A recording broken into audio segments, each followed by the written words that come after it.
Bom, gente, meu nome é Orlando, tá? Boa tarde a todo mundo. Eu sou especializando no primeiro ano do CIPET. Eu tenho na aula, então, que eu vou dar hoje é de meningites, né? A gente, é um tema que a gente conhece, abordado na faculdade, né? Na verdade, fisiopatologia e também os acometimentos das inflamações das meninges é uma coisa que a gente já foi bastante passado pra gente, né? A grande foco que eu dei aqui foi nas etiologias dessas meningites, tá? E como talvez um pouco dessa parte de especialização intensiva, principalmente na meningite bacteriana, usar antibiótico, gente. Tá certo? Então eu vou começar com a parte de meningite bacteriana, tá certo? Esses aqui são os principais agentes, né, bacterianos epidemiologicamente. Os 4 primeiros aqui são os que mais aparecem para a gente, né? O estrepto, que é o principal, 57% dos casos, tá? A Neisseria meningitis, que é o meningococo, né? 45% dos casos. A Listeria e o hemófilos, né? Certo? Esses aqui são os 4 principais. Além desses, tem o estrepto do grupo B e os bacilos gram-negativos, né? Os estreptos, principalmente nos neonatos, certo? E os bacilos gram-negativos são os pacientes que já são internados com a gente já faz um tempo, já tem alguma abordagem, trauma, um TCE, né? Então são pacientes que já estão na UTI com a gente, então esses pacientes têm chance de fazer mais esses bacilos gram-negativos. Importante quando a gente fala dos agentes também bacterianos é a divisão da idade, né? Isso sempre também pesa bastante. O estrepto é o principal em todas elas, certo? A Neisseria é geralmente nos mais jovens, né? Adulto um pouco mais jovem, e a Listeria ela é bimodal, né? Tanto nos neonatos quanto nos adultos, geralmente acima de 50 anos. Né, quando a gente vai pensar no tratamento, pensar em quem pode ser afetado, geralmente são adultos acima de 50 anos, pacientes que são imunocomprometidos, tá? Ela é 4% apenas dos casos no total. Perfeito? Então, isso foi o que eu falei, né, da epidemiologia. Então, ó, abaixo de 50 anos, os 2 principais é o estrepto, né, o pneumococo, né, e o meningococo. Acima dos 50 anos é a Listeria, tá? E geralmente os que estão lá com a gente na UTI é o estáfilo e os bacilos gram-negativos. Ops. Na manifestação clínica, né, a gente aprende que tem essa tríade clínica de febre, rigidez local, né, sintomas meníngeos e alteração do nível de consciência, certo? Para a gente começar a fazer não só o diagnóstico também da meningite bacteriana em si, né? Isso pode ser de outras meningites em si também. Só que, porém, isso apresenta os 3 juntos em 41% só dos pacientes, certo? Não necessariamente a gente vai ver um quadro clínico tão bonito, né? Às vezes o paciente vem com rebaixamento do nível de consciência, e febre, ou outras associações. Os mais comuns, os que geralmente são indicativos de meningite, né? São cefaleia, temperatura acima de 38, um gás menor que 14 e náusea. Aqui nesse slide a gente está vendo um possível foco infeccioso para cada agente etiológico, né? Então, assim, da sinusite maxilar, otite, o estrepto é o mais comum, né? Estrepto, estáfilo, endocardite tem o estrepto viridans, tá? Pacientes que passaram por neurocirurgia, trauma penetrante ou após punção licórica, o estáfilo aureus, pseudomonas, e os nosocomiais também tem os bacilos gram-negativos e os estafilococos. Também tem pessoal quando vai abordar a manifestação clínica, eles tentam, né, para a gente tentar falar assim, a clínica é importante também, né, no quadro do paciente, eles falam assim, tem algumas manifestações que alguns agentes etiológicos apresentam mais. Né, a pneumococo apresenta um infarto cerebral, a Listeria, geralmente paciente que faz convulsões, né, ou apresenta déficit focal, e o meningococo, geralmente petecas e púrpuras, tá? Geralmente o meningococo também está associado a um caso que evolui bastante rápido, assim, sabe? É um quadro clínico bastante agressivo.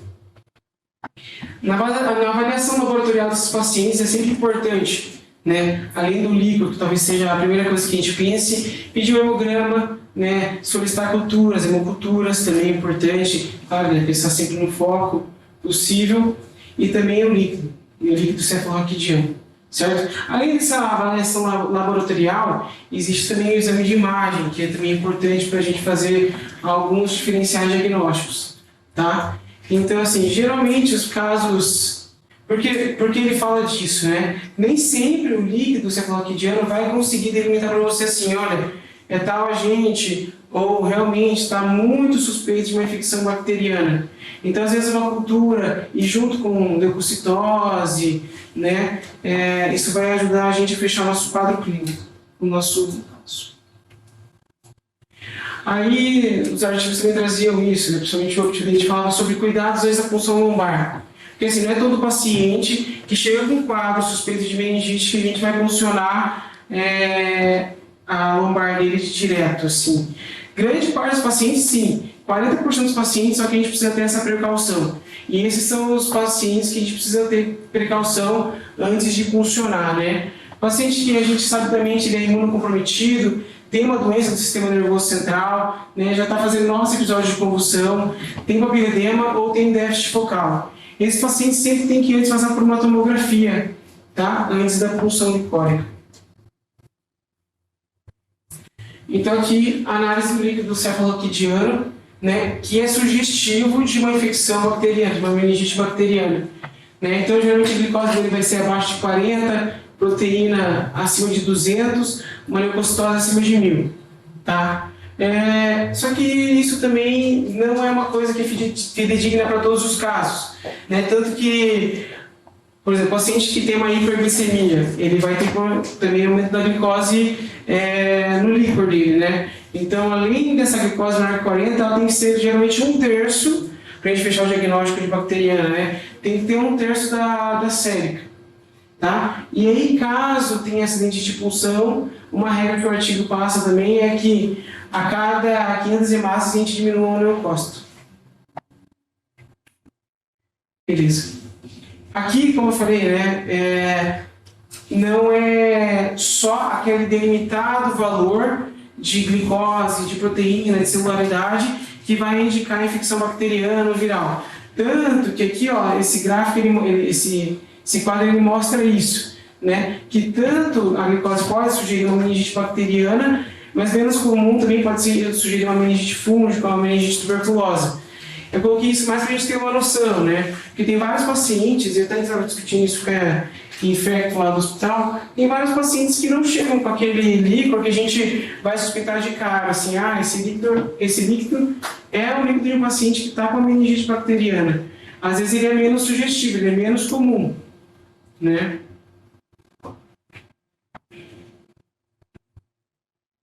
Aí falando um pouco do tratamento já, tá bom? Então, como que a gente vai fazer o tratamento empírico desses pacientes? O paciente chegou para a gente, né, ou na UTI, ou no serviço de emergência, a gente suspeitou de uma meningite, a gente tem que então coletar aqueles exames primeiro, né, coleta hemograma, coleta cultura, faz o líquor que o paciente tem que fazer, né, e a gente já inicia o tratamento, certo? Então, assim, os pacientes que são imunocompetentes, a gente pode dar com ceftriaxona 2 gramas de 12 em 12, tá? Caso no hospital que a gente esteja, ele apresente uma resistência, às vezes, à ceftriaxona, o artigo sugere usar o vancomicina. Bom? E caso esse paciente tenha mais de 50 anos, ele sugere também usar ampicilina, 2 gramas de 4 em 4, tá bom? Se o paciente for maior que 50 anos. Se o paciente for imunossuprimido, né, ele tem essa opção de usar a vancomicina, ao invés da ceftriaxona, né, usar a vancomicina, a ampicilina, pensando também na listéria, né, e o cefepime, tá, pensando em BGN já. Então, se você tem uma noção de que o paciente ele é imunocomprometido, né, ele já fala assim, que se você pensa que pode ser atingido por um bacilo gram-negativo, já começar com cefepime. Ele fala que pode começar com meropenem também, tá? Só que meropenem, caso você inicie com meropenem, você tira a ampicilina, tá bom? Aí, por exemplo, se coletou o líquor, a cultura veio e quer uma listéria, né? Aí ele fala assim, olha, mesmo com o uso de meropenem, você tem que associar a ampicilina, por causa do perfil de resistência mesmo da bactéria, tá bom?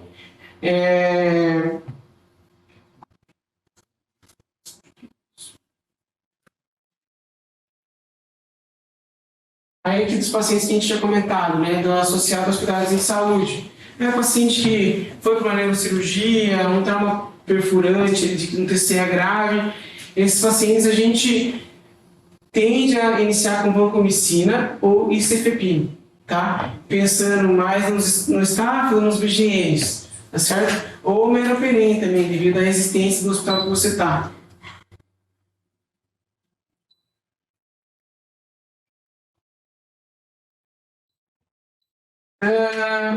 Aí comentar esses pacientes que são alérgicos, né, a beta-lactâmicos. É interessante isso, porque assim, esse daqui é paciente que é gravemente alérgico a beta-lactâmico. Geralmente os pacientes que são alérgicos à penicilina, né, mas os pacientes que são alérgicos à penicilina não necessariamente eles vão ser alérgicos a todos os beta-lactâmicos. Então ele pede para você avaliar. Se for uma alergia simples, né, uma alergia tivesse um sintoma não muito grave, ele fala que você pode sim usar ceftriaxona e cefepime. Tá bom? Dá para usar cefalosporina para o tratamento desses pacientes, se for alergia grave. Aí, nos casos, pacientes com uma alergia mais grave, ele fala para associar a vancomicina com moxifloxacino, certo? Ele também fala embaixo assim, que, por exemplo, os ácidos fluoroquinolonas eles não têm uma boa penetrância, assim, sabe? Da barreira, tá certo? No líquido cefalorraquidiano. Mas é o que eles têm, certo?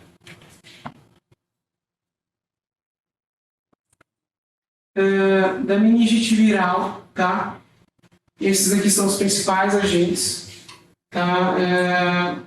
O principal de todos é o enterovírus, mas ele também é o que é mais tranquilo, o tratamento, a evolução, o prognóstico dele é mais tranquilo.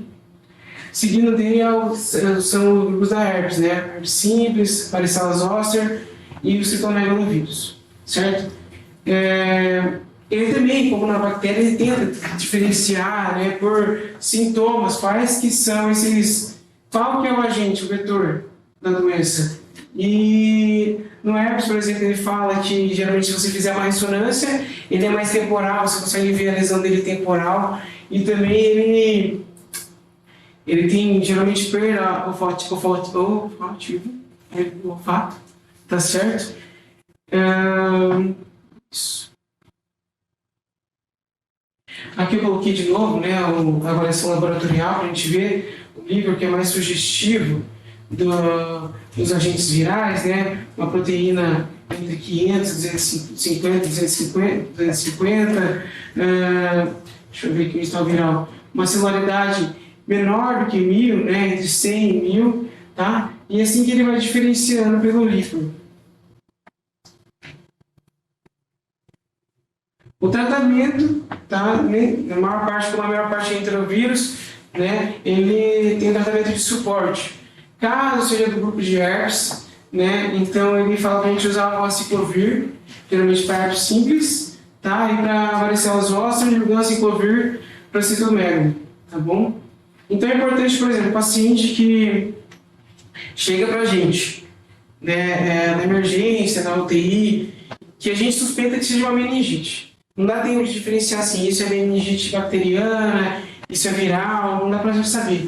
Então, sempre a gente tem que associar também ao aciclovir, certo? No tratamento, né? Do tratamento empírico. Além disso, ele fala do tratamento com corticoide também. A dexametasona, foi mostrado que tem uma diminuição da lesão neural, certo? Somente lesão, perda auditiva, déficits, né, que ficam após, então a dexametasona também é indicado como tratamento precoce para o paciente que tem meningite. tá? Aí, eu meningite por fungos. Os principais, né, o criptococo, o GAT, que geralmente é nos pacientes que são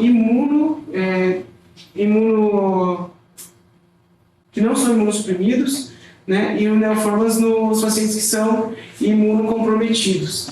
Tá? Geralmente o criptococo ele tem uma alteração significativa do líquido, né, cefaloquidiano. Ele, se você faz o teste, toda vez que funciona, né, a medula do paciente, ele fala assim que você, além de solicitar a cultura, né, solicitar a bioquímica, você tem que solicitar um teste de Gram também e ver qual que é a pressão de abertura desses pacientes, certo? E geralmente a pressão de abertura do criptococo é maior do que os outros, tanto que o paciente que tem aquele neurocripto, né, ele melhora os sintomas de rebaixamento de nível de consciência quando você faz uma punção de alívio para eles. Tá? Geralmente, se tiver então acima de 24 centímetros cúbicos de água, a gente tem essa indicação de fazer esse tratamento. Além disso, eles têm uma terapia mais longa, né? Terapia que é dividida em 3 fases. A terapia de consolidação, tá? Que é com fluconazol. Na verdade, a gente tem que fazer a anfotericina B, na verdade, no começo. Acho que pulou o slide, eu não sei se trocou ou se eu tirei sem querer esse slide. No começo a gente faz a anfotericina, tá? B por duas a 4 semanas. E depois do tratamento de consolidação a gente faz fluconazol, tá? Por 8 semanas. E nos pacientes que têm, né, ou transplantados, ou tem HIV com CD4 ou menos de 100, a gente continua com fluconazol por 6 a 12 meses. Tá? Aí eu coloquei também a neurosífilis aqui, né, que também é conhecido como tábuas dorsais, que é, na verdade, uma ataxia progressiva. O paciente tem dores em membros inferiores, tem perda de reflexos tendinosos, perda da propriocepção, tá? E o tratamento é feito com penicilina, tá bom? De 18 a 24 milhões de unidades por dia, de 10 a 14 dias. É interessante que a penicilina tem uma penetrância do líquido ali cefaloquidiano bastante ruim, certo? Tanto que, por exemplo, ele fala assim, se no começo você fizer dexametasona, né, porque quando a meninge está inflamada, tem uma penetrância melhor dos antibióticos. Então, sempre no começo, o paciente melhora muito rápido quando você faz o antibiótico. Tanto que as culturas, elas, se for uma manicéria, por exemplo, o meningococo, a cultura pode negativar em até 1 hora de vancomicina, tá? Se você tinha lá de 10 pacientes, 2 negativos em 1 hora. Então, assim, aqui, por isso que eles usam uma dose tão alta, né? A penetrância das penicilinas, ela não é boa no líquido. Aí também coloquei da neurotuberculose, né? Coloquei mais tratamento para deixar registrado aqui, certo? Que o tratamento, ele é de 7 a 10 meses, tá? Então, no começo a gente faz aquele esquema, né? Isoniazida, rifampicina, pirimetamina e metoclopramide por 2 meses. E assim, a gente vai decidir, né? 7 a 2 meses, o resto a gente faz só o esquema RI, né? Que é rifampicina e isoniazida, tá? Associado com corticoterapia. Ele faz dexametasona 15 mg ao dia. Tá bom? Isso no começo do tratamento. Tá?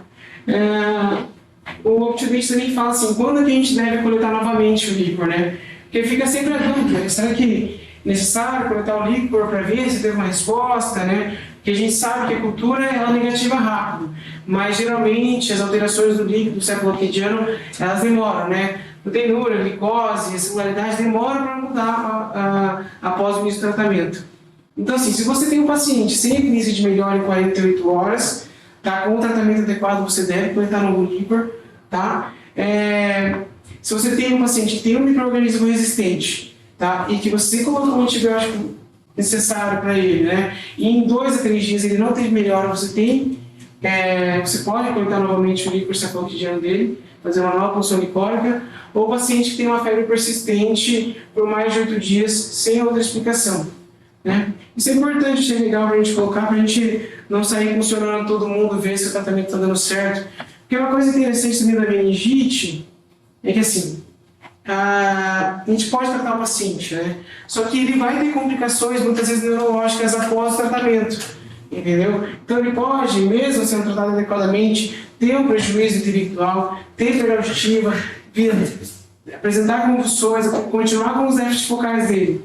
Então, mesmo assim, a gente fazendo um tratamento adequado, ele pode ter essas alterações, né? Porque, querendo ou não, é uma doença que, para quem tem, por exemplo, mais de 65 anos, a mortalidade é maior que 20%, né? Então, é uma doença grave, né? Então, assim, além disso, ela tem esses prejuízos. Então, você conseguiu salvar o paciente, ótimo. Só que, né, ele tem esses prejuízos associados ao tratamento. Gente, era mais isso, tá? Que eu tinha para falar. Muito obrigado. Nossa, eu falei rápido.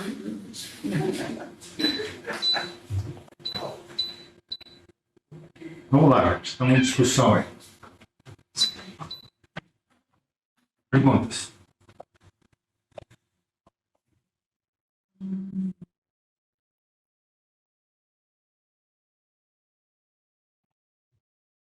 Vai, Saulinho. Qual é a tua experiência com meningite até agora? Ok, doutor. A gente teve um caso, agora nesse dia na Santa Casa, de uma meningite, que foi extremamente simples. Provavelmente uma meningite viral, que a única coisa de diferente foi que o rebaixamento do nível de consciência foi muito abrupto, teve que ser entubado no setor de enfermaria e veio para nós. Mas eu não aprendi muito com o caso. Francamente, não fiquei com muita dúvida. Acho que o Orlando focou bastante na terapia antimicrobiana. E, no fim do dia, eu tenho a impressão de que a gente sempre vai pedir um pouco de ajuda para a infectologia. Tem, claro, um pouco de conflito, às vezes, nas decisões, mas acho que para doenças muito específicas a gente vai acabar sempre pedindo um pouco de auxílio. Claro que não tira a nossa responsabilidade de saber tratar e entender a doença, mas, francamente, da aula não tenho nenhuma dúvida para tirar. Só isso para comentar. Uma coisa, Carol? Tinha dúvidas que o Orlando falou agora de quanto e quanto tempo a gente fazia a coleta do micro para avaliação da resposta terapêutica. E a experiência que eu tenho é mais do HT, do paciente com calma, né? PCE, DVE, enfim, faziam bastante risco. A gente coletava periodicamente para ver a resposta. Então, a minha experiência é mais do HT com isso e o Orlando falou também que eu tive. Mas essa parte da etiologia, eu acho, confesso que eu acho bastante difícil, saber as particularidades de cada gente, né? Acho que é importante a gente ter essa noção do caso. Bom, a maior experiência que você tem com meningite são das meningites nosocomiais. Os pacientes que, de um modo geral, têm uma doença neurológica primária e tiveram uma craniotomia. Né? E o acesso que a bactéria teve até o meninge foi através da ferida operatória ou através do dreno, né? Geralmente um dreno de derivação ventricular, um dreno de monitorização da pressão intracraniana. Esses doentes eles vão fazer meningites hospitalares, meningites nosocomiais, e muito frequentemente por bactérias multiresistentes, seja estáfilo ou gram-negativo. Os doentes que têm catéter de monitorização intraventricular frequentemente fazem ventriculites, primariamente. Se houver comunicação com o espaço subaracnoide, eles fazem ventriculite e meningite. De modo geral, é um pouquinho mais grave, os doentes têm mais alteração do nível de consciência. E aqueles que fazem só ventriculite. De modo geral, na prática clínica, a gente encara todos aqueles doentes que eventualmente têm ventriculite como sendo doentes que têm meningite. E aí é claro que a escolha antibiótica vai depender da microbiologia do teu hospital, da resistência dos gram-positivos e gram-negativos que estiverem ali dentro. Mas, de um modo geral, são RSA e ou Pseudomonas, Cinetobacter, frequentemente multiresistente, o espectro antimicrobiano tem que ser largo, estreitado posteriormente depois do resultado. Esses doentes não são muito fáceis, a dificuldade talvez maior seja de fazer o diagnóstico da ventriculite.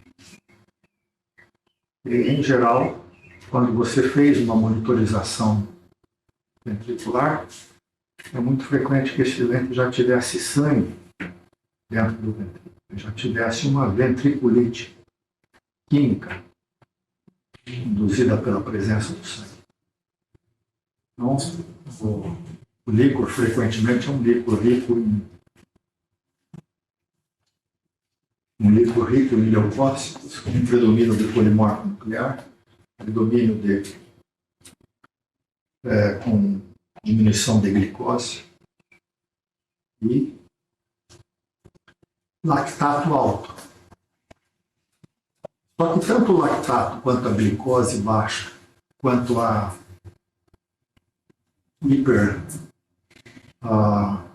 hipercelularidade, com predomínio de polimorfo nuclear, eles são relacionados muito mais com a inflamação do que com o micro-organismo. Então é preciso ter um alto índice de suspeita. Realmente não é fácil fazer o diagnóstico clínico de quando é que uma meningite química se tornou uma meningite bacteriana. Geralmente, você cotejando manifestações clínicas com o líquor te permite você aumentar a acurácia do diagnóstico. Ou seja, se você faz um líquor no primeiro dia, provavelmente ela é química. Se essa hemorragia, se ela parou de acontecer, o líquor tende em 1 semana, 2 semanas, a ir melhorando significativamente e havia até a virada da celularidade na direção no final da primeira semana, nos primeiros 10 dias.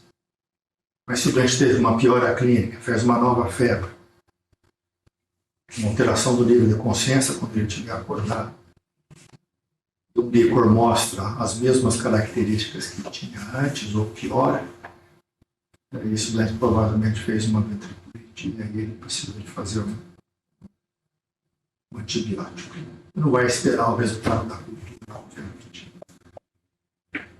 É uma abordagem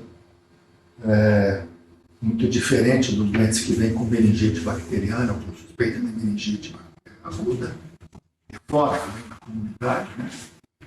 Esses doentes que vêm de fora, a não ser os extremos de idade, a não ser os doentes muito comprometidos clinicamente, muito imunossuprimidos, a regra é de que eles tenham a tríade de cefaleia, febre e rigidez hidroca.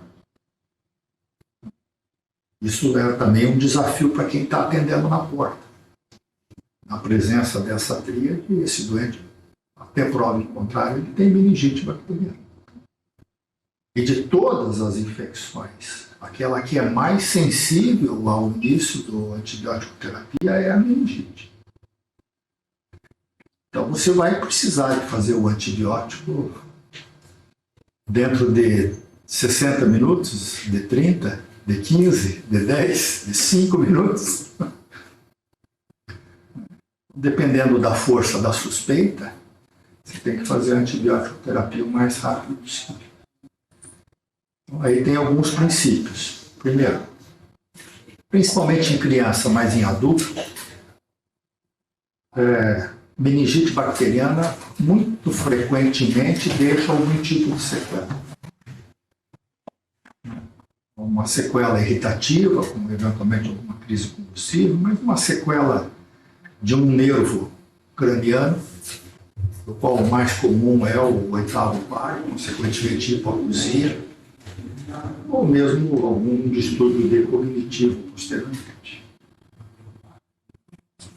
Eu tive uma tia, que faleceu uns 10 anos atrás, faleceu com 75 anos de idade, que ela era especial por causa de uma sequela de meningite, com 2 anos de idade.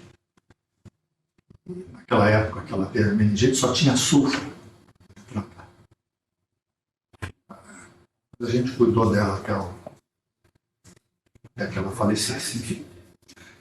Mas é relativamente comum e é muito relacionado com a intensidade e o tempo da reação inflamatória. Quanto mais intensa for a reação inflamatória e mais tempo ela persistir, mais chance você tem de ter sequelas. E essa sequela pode ser diminuída com a introdução rápida do antibiótico e, eventualmente, com a introdução de corticoide. Isso precisa ser enfatizado. Doentes com meningite bacteriana precisam de fazer corticoide, principalmente as crianças. Isso os adultos ainda têm indicação também de fazer. Os estudos são com um número menor de pacientes do que com as crianças, mas com o mesmo efeito, embora alguns tenham dados estatisticamente significativos e outros não. Mas a dose do antibiótico pode ser 100 mg de hidrocortisona na veia, pode ser 4 mg de dexametasona, 10 mg de dexametasona. Não acho que essas coisas façam muita diferença, desde que seja uma dose alta de corticoide. Ela precisa ser feita antes da administração do primeiro antibiótico. Okay? O antibiótico ele faz uma lise importante de bactérias dentro do espaço subaracnoide, dentro do espaço licórico, e isso aumenta significativamente a inflamação. Então, existe algum receio de se fazer uma punção licórica no doente com suspeita de meningite?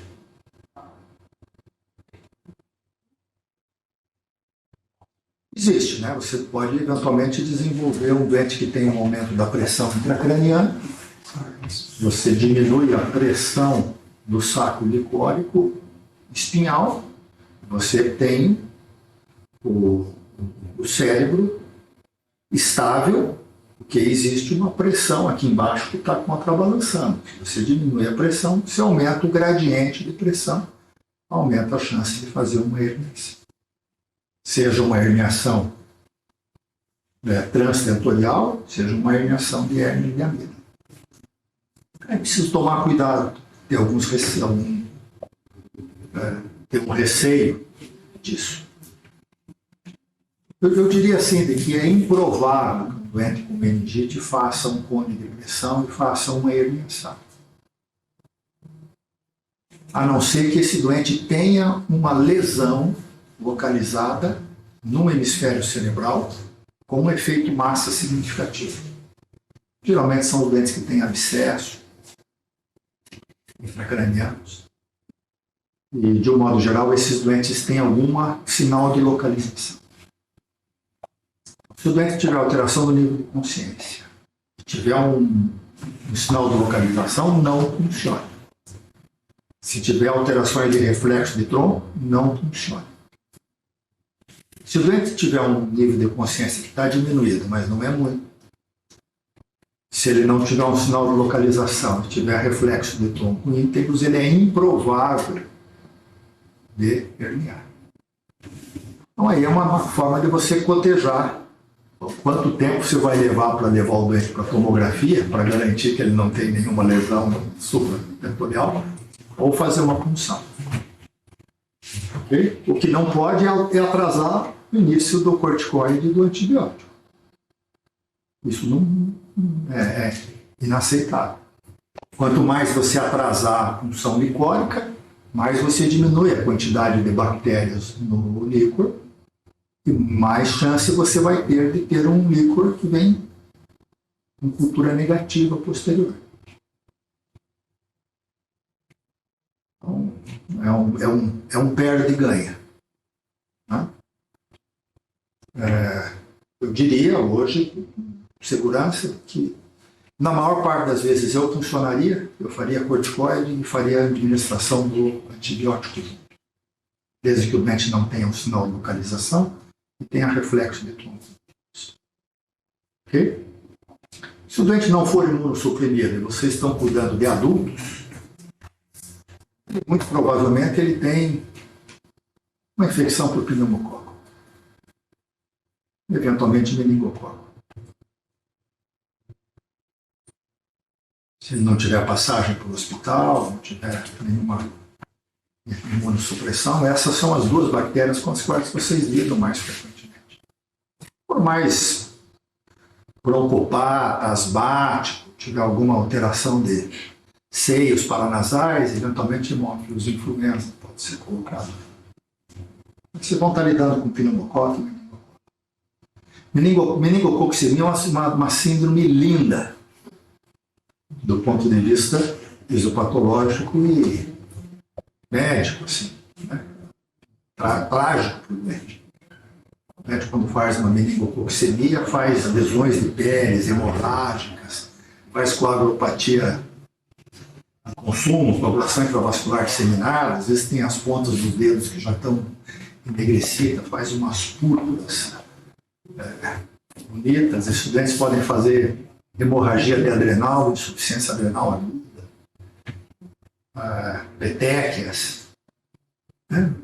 Fazer um bom exame desse doente quando ele tiver isso, possivelmente vocês estão na frente de uma meningococcemia, além de fazer o tratamento rápido da meningite. Esse estudante vai precisar de volume, droga barativa, vai se comportar como um toque séptico rapidamente progressivo, nas funções orgânicas. A mortalidade é mais alta quando tem essas alterações sistêmicas. Eu não estou seguro, mas acho que a síndrome chama síndrome de Schwartzmann. Depois alguém dá uma revisada, ver se é isso mesmo.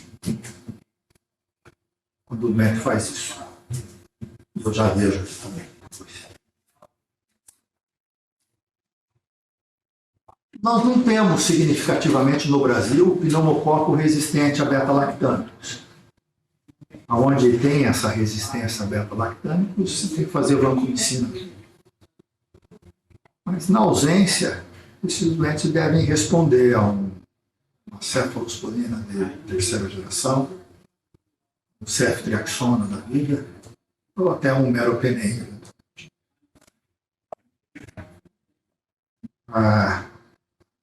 Acho que até alguns poucos anos a frequência de pneumococo resistente a beta-lactâmicos, penicilina já era 10, 15%, mas a beta-lactâmico, ceftriaxona, o carbapenêmico é relativamente infrequente. Então, essa indicação de precisar de fazer vancomicina vai depender fundamentalmente de onde é que vocês estão e da possibilidade do que o pneumococo seja resistente à beta-lactâmica. É uma realidade, principalmente em algumas áreas dos Estados Unidos. Só se for nosocomial. Hein? Só se for nosocomial, né? Da crítica da HT. Eu já falei da nosocomial. A nosocomial tem um mecanismo fisiopatológico diferente. Ela é por ferida operatória, ela é por... né? Não pode misturar essas meningites, essas ventriculites. Vai ter que fazer vanco, vai ter que fazer meropenem, vai ter que fazer polimixina. Aí as escolhas antibióticas vão ser para as bactérias multiresistentes que fazem parte do teu ambiente hospitalar, né, da epidemiologia, do local onde esse doente está instalado. Nós agora estamos falando daquelas que vêm de fora. Da meningite aguda, essa meningite aguda de um doente adulto, que não é extremo de idade, não é imunossuprimido. Nós estamos falando principalmente de meningococo, pneumococo, eventualmente nas séries, for um pouquinho mais jovem. Essas bactérias são bactérias que fazem bacteremia e podem se instalar no sistema nervoso central. Pneumococo faz muita bacteremia, principalmente nos doentes que não têm baço, principalmente nos doentes que têm deficiências de imunoglobulinas, às vezes uma deficiência imunológica que não é perceptível, né? Uns pequenos defeitos imunológicos que você só vai acabar descobrindo depois quando tem 20, 30, 40 anos de idade, quando você tem uma sepse. Essas que vêm da comunidade geralmente é por bacteremia ou por acesso direto. Seios paranasais, otite. Por causa disso, o pneumococo também é a bactéria mais frequente nesses locais, eventualmente hemófilos influenza. Responde a esses antibióticos. Você está falando de extremo de idade, ou está falando de um doente que eventualmente tem alguma participação no ambiente hospitalar, um doente da NEFA, por exemplo, o doente que tem muita comorbidade, ele pode fazer eventualmente uma bacteremia por gram negativo e ter uma instalação do sistema nervoso central. É infrequente, mas aí você precisa de ampliar o espectro bacteriano, né? Dependendo da epidemiologia do doente, isso geralmente significa meropenem pelo menos. Isso que vem de fora. E nos muito idosos, eventualmente naicéria, e aí a ampicilina ela é o melhor antibiótico para a naicéria. Fechou um pouco o antibiótico aqui, não? De escolha inicial. E acho que eu queria enfatizar a necessidade do corticoide, mas principalmente da rapidez de se fazer o diagnóstico. Okay? A gente tem que participar junto dessa história. Bom, é preciso monitorar isso. Né? Não se espera, depois de uma escolha antibiótica bem feita, que o doente tenha melhora do líquido em pelo menos 48, 72 horas. Vamos fazer uma nova coleta de líquido antes disso. Não vai te ajudar para poder dizer se o doente está melhorando ou se ele está piorando. Mas depois disso, depois de 48, 72 horas, dependendo das condições clínicas do doente, o doente melhorou grandemente, eu acho que eu não coletaria um outro líquido. Né? Não há evidência de que isso possa mudar a minha prática de forma significativa. Eu talvez esperasse mais o final da semana para poder fazer uma outra função. Mas se ele não melhorou, eu colho, depois de 72 horas, uma outra líquida para poder ver se ele melhorou significativamente, se eu não tenho que ampliar o meu espectro bacteriano. Nessa hora já veio o resultado da cultura também, e está na hora de eu acertar o uso do antibiótico, uma melhora clínica. E as regras são basicamente estas. Não gosto de regrinha só. Depois de 3 dias você colhe um líquido. Né? Nós somos melhores do que isso, adestrados. O que mais?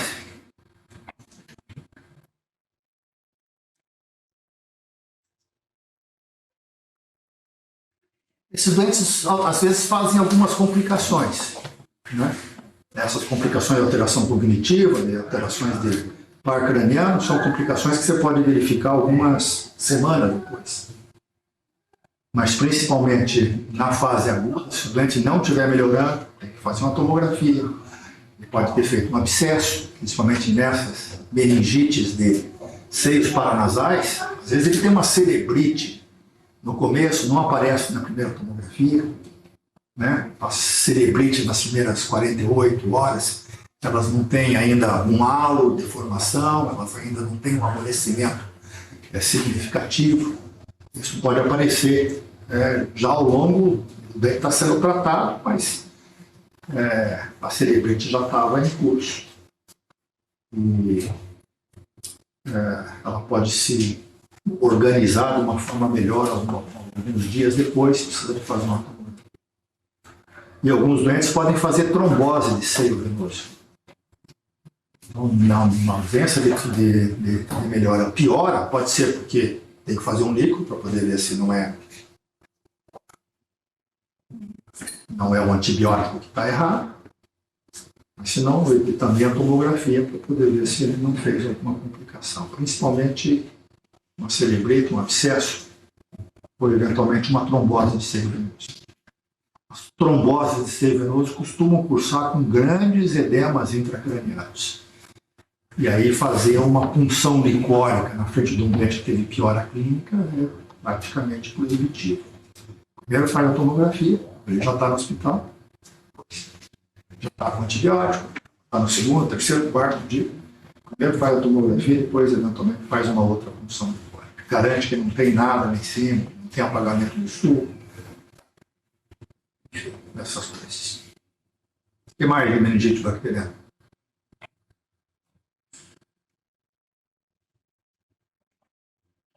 Meningite viral. Vocês já tiveram meningite viral alguma vez? Provavelmente já, mas não souberam. A meningite viral é muito comum. Passa frequentemente despercebido. Qual é o vírus que mais frequentemente faz meningite viral? Coxsackie, enterovírus. Quantas vezes vocês não tiveram infecção de via respiratória por Coxsackie, por enterovírus, diarreia, dessas que você tem na praia, um pouco de cefaleia, 3 dias, 4 dias com cefaleia mais prolongada? Passa despercebido. Fizer punção licórica em todo mundo que faz gripe, vai ter aí 2, 3, 4, 5% deles que fazem uma meningite viral pouco sintomática. Alguns doentes podem se tornar mais sintomáticos, são aqueles que eventualmente daí você faz uma punção licórica e faz um diagnóstico. Qual é o vírus mais perigoso? Herpes, né? Herpes que faz a meningite mais grave. A meningite viral mais grave. Esses doentes, quando tem alteração do nível de consciência, eventualmente crise convulsiva, esses doentes internam uma suspeita clínica de meningite. E daí, na punção licórica, você vê que ele não tem um aumento importante de leucócitos, não tem um predomínio de polimorfo nuclear, tem predomínio mais de monomorfo, tem um pouco de aumento de proteína, não tem muita diminuição de glicose no líquido. Esses doentes possivelmente têm uma meningite viral. Se a meningite viral tem alteração no nível de consciência, teve crise convulsiva, provavelmente é herpética. Se provavelmente é herpética, ganciclovir, aciclovir para esse doente e descalona depois. Pede sorologia, vai fazer a confirmação posteriormente, mas protege o doente. E quanto mais cedo começar o ganciclovir, aciclovir, menos sequela neurológica esse doente vai ter. Ok? As outras meningites são chamadas de meningite assépticas. Meningite asséptica é um termo legal, assim. De um modo geral, são meningites que têm inflamação na meninge, geralmente tem predomínio de monomorfo nuclear e não de polimorfo nuclear. Pode ter ou não hipoglicorraquia, tem aumento de proteína, mas de um modo geral tem predomínio de monomorfo nuclear. E você faz a cultura não vê nada, faz a cultura não vê nada. Esses doentes podem ter infecção por fungo ou tuberculose. Então, geralmente são doentes que têm manifestações clínicas subagudas. Já tem cefaleia, já faz uma semana, está piorando, um pouco de rigidez de grupo, mas não tanto. E frequentemente tem alguma imunossupressão. Esses doentes possivelmente tem infecção ou por criptococo ou por tuberculose. Aí os tratamentos daí são obviamente diferentes.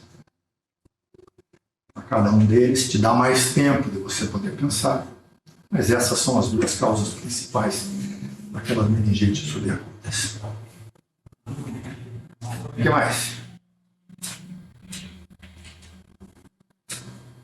Por que o doente faz diminuição de glicose quando a meningite é bacteriana?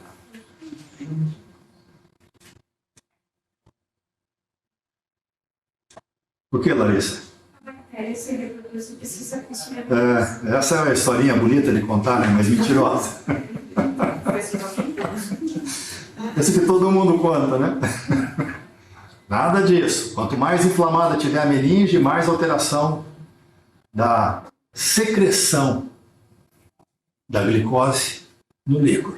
Menos glicose ela é secretada no líquido. É um mecanismo de transporte da glicose do soro para dentro do líquido pela membrana.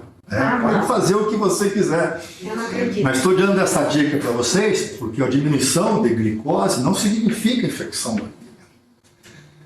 Significa infecção grave, intensa. Né? Que geralmente é a bactéria que faz isso. Okay? Mas às vezes tumoral e às vezes meningites bacterianas mais agudas podem fazer um pouco de hipoglicorraquia, hipoglicorraquias muito graves, severas, de um modo geral, e muita inflamação. E muita inflamação geralmente é bactéria. Então, não ligue uma coisa com a outra. Okay? Porque não é a bactéria que está comendo